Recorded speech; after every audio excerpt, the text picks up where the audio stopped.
কথা বলবো আবহাওয়া পরিস্থিতি নিয়ে। আমরা দেখছি ঈদের পর থেকে কিন্তু তাপপ্রবাহ বয়ে যাচ্ছে দেশের বিভিন্ন অঞ্চলের উপর দিয়ে, এবং তাপমাত্রা সেটি প্রতিনিয়তই বাড়ছে এবং রেকর্ড পরিমাণ হওয়ারও এক ধরনের পূর্বাভাস কিন্তু রয়েছে। আমাদের সাথে জলবায়ু বিশেষজ্ঞ অধ্যাপক ডক্টর এ.কে.এম. সাইফুল ইসলাম যুক্ত আছেন। শুভ সকাল, আপনাকে স্বাগত জানাচ্ছি একাত্তর সকালের আজকের আয়োজনে। যে তাপপ্রবাহ বয়ে যাচ্ছে সেটির যে ধরনের পূর্বাভাস আমরা পেয়েছি তাতে বলা হচ্ছিল যে 22শে এপ্রিল পর্যন্ত এরকম তাপপ্রবাহ বয়ে যেতে পারে, তীব্র গরম অনুভূত হবে। এখন পর্যন্ত আবহাওয়ার যে খবর পাচ্ছেন তাতে কি মনে হচ্ছে এবং কবে নাগাদ একটু স্বস্তিদায়ক তাপমাত্রা আসতে পারে? শুভ সকাল আপনাকে এবং একাত্তর টিভির দর্শককে। আমরা আবহাওয়ার খুব স্বস্তিদায়ক খবর এই মুহূর্তে আম, পাচ্ছি না আবহাওয়া অধিদপ্তরের কাছ থেকে। আমরা দেখছি যে এই তাপমাত্রা এই মুহূর্তে যেটা আছে সেটা আমরা তাপদাহ বলি, হিট ওয়েভ। এই কন্ডিশনটা আরো কয়েকদিন, আগামী 2-3 দিন কন্টিনিউ করবে এবং তাপমাত্রা আরো বৃদ্ধি পাবে। সেটাই হচ্ছে সবচেয়ে আশঙ্কাজনক। গ্লোবাল মডেল দেখাচ্ছে যে সর্বোচ্চ মেহেরপুরে 43 ডিগ্রি সেন্টিগ্রেড এবং ঢাকা সহ অন্যান্য জায়গায় 40 ডিগ্রির উপরে 41 ডিগ্রি তাপমাত্রা উঠতে পারে, যেটা আমাদের মতো দেশের জন্য এই তাপমাত্রাকে হ্যান্ডেল করা অত্যন্ত ডিফিকাল্ট। কারণ আমরা আসলে কিন্তু সাধারণ মানুষকে মাঠে ঘাটে কাজ করতে হচ্ছে, জনজীবনে প্রচন্ড রকম ভাবে এই তাপমাত্রা এফেক্ট করছে। এই ঈদে দেশ জুড়ে কেনাকাটার ফুর্তি হবে শুধু বিকাশে, সাথে ডিসকাউন্ট কুপন, ইনস্ট্যান্ট ক্যাশব্যাক। প্রধান কারণ হিসাবে যদি আমরা দেখি, সারা বিশ্বে কিন্তু আবহাওয়া কিন্তু একটা অস্বাভাবিক পরিবর্তন আসছে। এই পরিবর্তনটা আসলে জলবায়ু পরিবর্তন, যে বিশ্ব যে উষ্ণ হচ্ছে, প্রচুর গ্রিন হাউস গ্যাস নিঃসরণ হচ্ছে, সেই গ্যাসের ফলে কিন্তু পৃথিবীর তাপমাত্রা আগের থেকে অলরেডি 1.3 ডিগ্রি সেন্টিগ্রেড বেড়ে গিয়েছে এবং এই যে এক্সট্রিম কন্ডিশন সেটা কিন্তু অনেক বেশি প্রভাবিত করছে।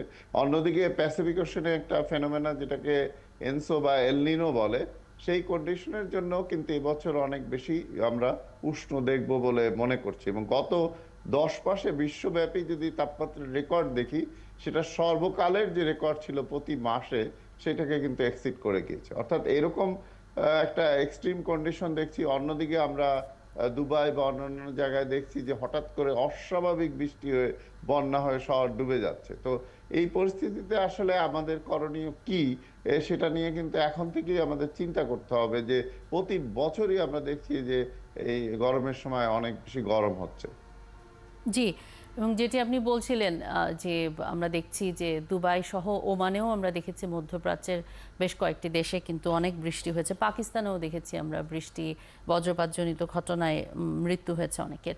কিন্তু এদিকে আমরা যেটি চুয়াডাঙ্গার খবর নিশ্চয়ই জানেন, সেখানে বলা হচ্ছে মরুর মতো উত্তাপ, অর্থাৎ মরুর দেশে যে উত্তাপ হয় জি। সেই উত্তাপ। এবং গতকাল যশোর এবং চুয়াডাঙ্গায় 40.4 ডিগ্রি সেলসিয়াস ছিল সর্বোচ্চ তাপমাত্রা। এবং এই যেটি আবহাওয়া অফিস বলছে, এপ্রিল মাসে জুড়েই এরকম তাপমাত্রা থাকতে পারে এবং এল নিনোর প্রভাবে এবছর রেকর্ড তাপমাত্রা হবে, আগে থেকেই পূর্বাভাস ছিল। আমাদের এক ধরনের জীবনযাত্রায় আমরা অভ্যস্ত, সেক্ষেত্রে কি ধরনের পরিবর্তন আনা উচিত বা বিষয়গুলো নিয়ে এখন থেকেই কি ধরনের কাজ করা উচিত বলে আপনার মনে হয়? জি, আমরা এই যে এখনকার যে তাপদাহ দেখছি, এটা কিন্তু স্বাভাবিক নয়। অনেকে আমরা চৈত্র মাসে গরম ছিল, সেটা কিন্তু আমাদের দেশের জন্য স্বাভাবিক, কিন্তু বৈশাখের শুরুতে এইভাবে দীর্ঘমেয়াদী হিট ওয়েভ কন্ডিশন থাকবে, এটা কিন্তু আবহাওয়ার একটা অস্বাভাবিকতা। যেটা আপনি বলেছেন যে এল নিনো প্লাস গ্লোবাল ওয়ার্মিং এর একটা ইম্প্যাক্ট পড়ছে।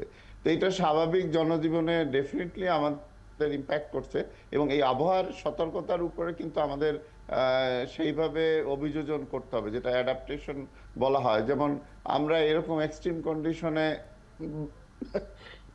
সরি আমরা এরকম এক্সট্রিম কন্ডিশনে আমরা কিন্তু বাসায় থাকতে পারি এবং স্কুল কলেজ এগুলিতে কিন্তু এরকম হিট ওয়েভ কন্ডিশনে কিন্তু বন্ধ ঘোষণা করতে পারে।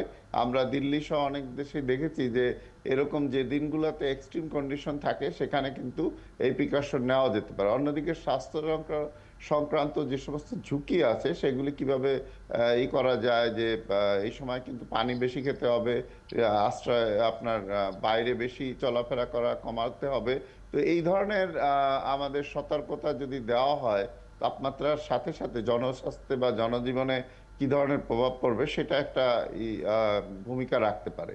অন্যদিকে আমরা কৃষিক্ষেত্রেও এর অভিঘাত দেখব, যে অতিরিক্ত তাপমাত্রা কিন্তু আপনার মানুষের যেমন প্রভাব পড়ছে, বিভিন্ন স্পিসিস, জনজীবন এবং কৃষির ক্ষেত্রে এবং অন্যান্য যে প্রাণীর ক্ষেত্রেও কিন্তু এটা ইম্প্যাক্ট করছে, এবং সেই ইম্প্যাক্টটা কিন্তু আলটিমেটলি কিন্তু আমরা একটা কৃষি প্রধান দেশ, আমাদের সেখানেও কিন্তু দেখা যায় যে ফসল উৎপাদনে কিংবা বা আমাদের যে ফিশারিজে সেখানে কিন্তু ইম্প্যাক্ট পড়ে, এবং আমরা এর ফলে দেখবো যে আমাদের ইকোনমিতেও কিন্তু এক ধরনের ইম্প্যাক্ট পড়বে।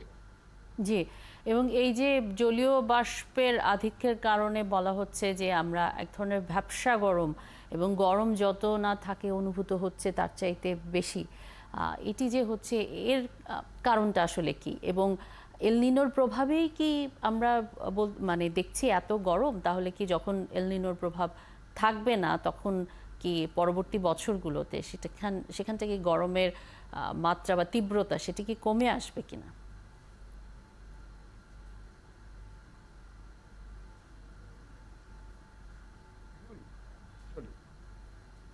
আমরা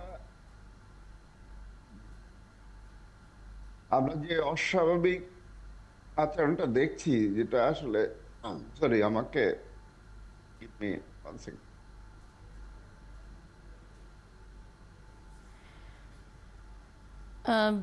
অধ্যাপক doctor A K M Saiful Islam, আমরা পরবর্তীতে যুক্ত হয়ে নিশ্চয়ই এ বিষয়ে আরও বিস্তারিত কথা বলবো। জলবায়ু বিশেষজ্ঞ অধ্যাপক doctor A K M Saiful Islam আমাদের সঙ্গে যুক্ত ছিলেন।